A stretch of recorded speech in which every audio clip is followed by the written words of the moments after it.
But I do want to talk about something that I'm a little bit late to because it's almost going to be 2 weeks, but I don't know, I've never talked about this on my channel, so bear with me, guys. Almost 2 weeks ago, on the 6th, Bad Bunny released his album for the summer. I feel like it's a for the summer album, but anyway, so he released his album, and I was so excited previous to the release, but I was already sick, so I really was just listening to it here in the room on quarantine. And I'm one of those people that when an artist that I like releases an album, I sit down and I listen to the whole thing. Like, I go lyric by lyric, song by song. I look at the melodies. I look at the collaborations. I look at, like, I break it down, like, completely. So that's what I did with his album. And I'm going to be 100% honest. I listened to the whole album. I've listened to it many times now. I have a good amount of songs from the album on repeat because if you guys haven't listened to the whole album yet, or if you're not a fan of his, it has 23 songs. So one of them, though, had been released in 2019. So technically 22, but in total, he put 23 songs on it, which is a lot of songs. Like, usually, 20 songs, 12 songs, 16, but 23 songs is a lot of songs, I feel, to have on an album. Like, not in a bad way, but it's a lot of music that, like, he pumped out on this album. So I have a couple of them on repeat. I'm gonna be honest, to me, the whole album, like, taking it, like, completely, I didn't think that it's been his best so far, because obviously he still has, like, a lot more music to make in his career. He's only like 4 to 6 years in, really. I couldn't tell you exactly because I wasn't like a fan of his when he was on SoundCloud. He doesn't have that long in. So I didn't think that the whole album was amazing personally. But I also think that that's subjective, because if you are in a time in your life that you can't relate to all the songs and you can't vibe with all of them, then obviously to you it's not going to be like that. But there's other people that the whole album, like, fits their situation, or they really love the songs and they can relate to them, and they're gonna have one of those summers and that type of feel. But I didn't feel like that.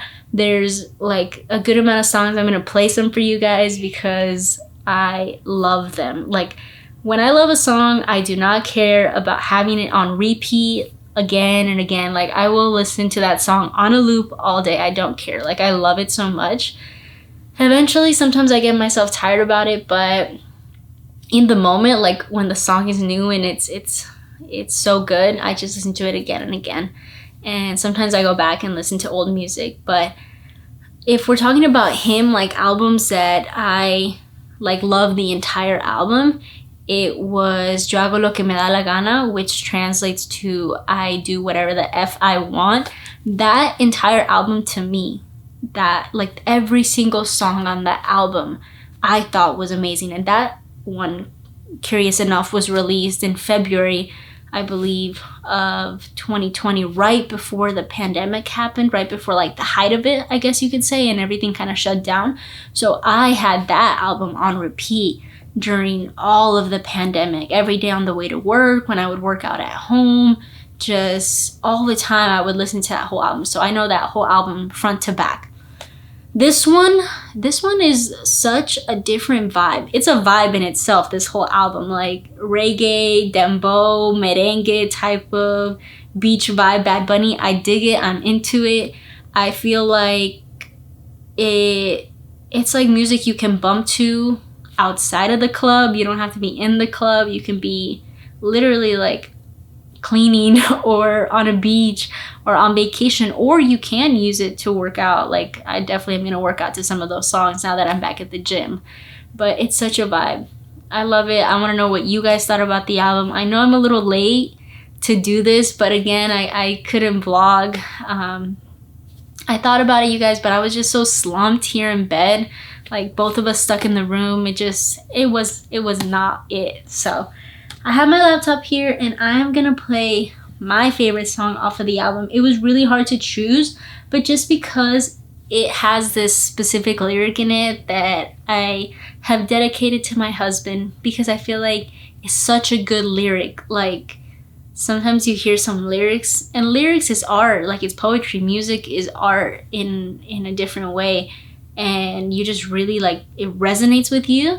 I probably would be one of those people that would tattoo lyrics on their body because they're just so meaningful, and there's something that just gets stuck in time. Like, you listen to songs from, I don't know, a year that was like really meaningful to you, or a relationship, a friendship, and it just takes you back to that moment. That's what music does to me. It has a way of transporting me to a time, to a feeling, creating a feeling, and I love that about music. So I hear this album and it just transports me into like this really chill, nice vibe. So I'm gonna play you guys my favorite song, which is called Enséñame a Bailar. I hope you can hear it, or else just vibe to the song real quick.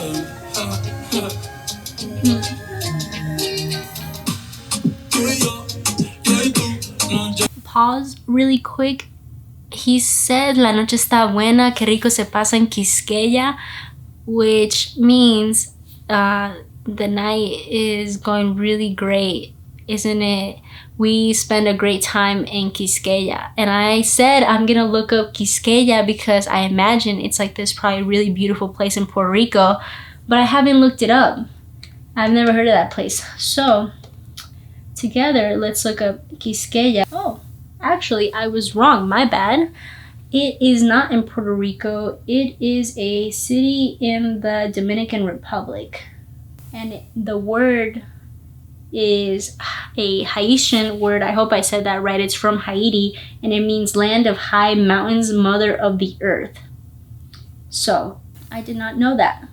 I figured that he was making a reference to Puerto Rico because he's Puerto Rican, but he made a reference to the Dominican Republic, which he's also mentioned many times that he loves.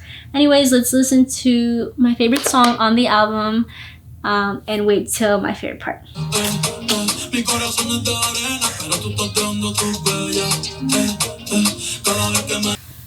I could listen to that song. I have been listening to that song on repeat, guys. There's a lot of good songs on the album, but I feel like that one's a little bit underrated because it's just such a great vibe. Like, it's a fun love song. Anyways, so there's this one lyric in the song that says in Spanish, Mi corazón no es de arena, pero tú estás dejando tus huellas, which means my heart is not made of sand, but you're leaving your footprints. So we all know that footprints in the sand disappear, and what he's trying to say is that your impact on me, on my life, you know, you've come into my life suddenly, and even though my heart is not tender like that for you to leave your mark on me, you are doing it nonetheless. So that's the way that I took the lyric, and I love that lyric. Like, I just repeat that again and again because I think it's so sweet. Like, if he wrote that part of the song, props to him because he's a great songwriter. That's another reason I really like his music, because he does sit and write almost 100% of his songs. Now he's more open to collaborations and stuff, but at first he was doing a lot of things on his own. And yeah, I like that about him. So I like that song, guys. Really quick, I'm gonna see. Let's go back. Okay, so I like that one. Obviously, if you've heard the album, you've probably heard of the song Party that he did with Raul Alejandro, which that collaboration was one that a lot of us were waiting for. So I love that one. Ojitos Lindos is another great one. 2016 for the OG Bad Bunny fans is an amazing song. El Apagón, I love that he did another song dedicated to his country. I think that's really awesome that he always kind of puts that Puerto Rican flag on everything that he does, and I love that. Andrea is another really great, meaningful song. The message behind the song is really great. It kind of reflects about how there's a lot of violence and crime towards women in Puerto Rico, and unfortunately the authorities and their government are not doing enough or anything. I don't know, I don't live there, but about that whole situation. So During 2020 and 2021, there was a lot of women, unfortunately, that passed away from domestic violence or rape or all these different things. So he made that song kind of in reference to a woman that is trying to, she doesn't want to leave Puerto Rico because that's her home, but, you know, she doesn't want to be the subject of sexism and a lot of different things. That song has a great meaning behind it. Oh, what's the one? Yo no soy celoso. A lot of people I've seen are in love with the beat, like the beat of that song, the melody, amazing. Titi me preguntó, Después de la playa, Moscow Mule.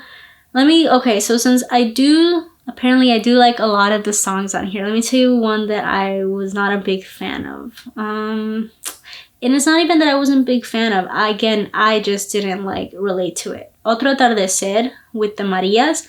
That one. Agosto. Efecto. La Corriente with Tony Dice, which I really thought I was gonna like because I haven't heard music from Tony Dice in a long time. The one with Jay Cortez, Terra, I was not a big fan of it. Yeah, that's just my personal opinion. So everything else though I thought was amazing. I don't want to be biased and be like, oh, I love the whole entire album, I love everything Bad Bunny does. I wanted to give you guys just my opinion on it. Let me know if I have any Bad Bunny fans that follow me.